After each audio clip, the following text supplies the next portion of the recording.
Alright, this game was going exactly as expected in the first half because the Thunder got to play their game and it was showing on both ends, so they got clear control by the end of it.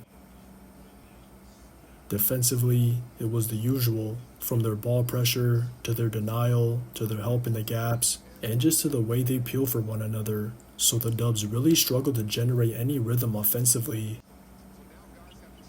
I think some of their best looks came whenever they played in the post, either off their splits or forcing the fire against Jimmy, because those were their best chances of putting the Thunder in a scramble, and there were even some instances of the Thunder having some uncharacteristic breakdowns, but other than those, they had damn near as many turnovers as buckets.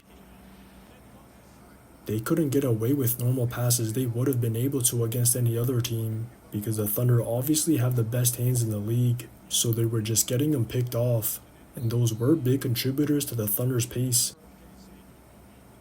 If anything, the Thunder were really pushing the rock off any stop, so their pace was consistent throughout, and those runouts or quick buckets flowing into their actions just led to them establishing a rhythm early. But what made it worse for the Dubs was their defense in the half court, because even though they were reading everything, they still weren't able to contain the rock at all, so the Thunder were constantly breaking their first line, and if the Thunder weren't just getting an easy one, then they were putting them in a scramble to play out of that. I just don't think the Dubs have the personnel to man up, and that's why they'll mix in their 2-3 or 1-3-1, but on the flip side, I also don't think the Thunder have been that good against zone, because I've seen them consistently struggle to break it, so once the Dubs went to it early in the third, it damn near cost them the game. They went from potentially breaking the game open to potentially losing all control of it, because there was about a 5-minute stretch of bricks, so that led to the Dubs capitalizing on the other end, and that was a sliver of life they needed to run it back. They just gradually built some momentum off easy ones until it turned into an avalanche, because it was obvious their offense was also bleeding over to other aspects, from the O-boards, and especially to their defense. So by the end of the quarter, it was a 19-point swing to go from down 22 to down just 3. A lot of it was just stemming from Pods, because he was aggressive from the start, and he was just exploiting the Thunder's bigs for dropping, or even when they started having him switch, so the coverage didn't matter against his screening actions. It was really no different for Pat Spence, because he was also manipulating the SNRs, and the others were ready to shoot, drive, or pass on the catch, especially Seth. So between the shot making, the putbacks, and the turnovers they were forcing, that was probably as rattled as I've seen the Thunder in a long time. Maybe they thought it was going to be sweet because of how easy it was for them in the first half, so they might have just expected to finish the game in the third, and unfortunately, it just turned into a game of buckets in the fourth.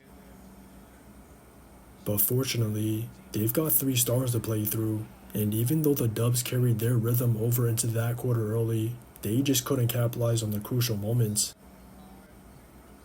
First, when they were up 4, they missed opportunities to extend their lead. Then second, when they were down 1 in the last 5 minutes, they couldn't prevent the Thunder from extending their lead, and Steve Kerr decided to roll with Pods instead of Pat down the wire, but that backfired, because he only had bricks and turnovers to show for his quarter.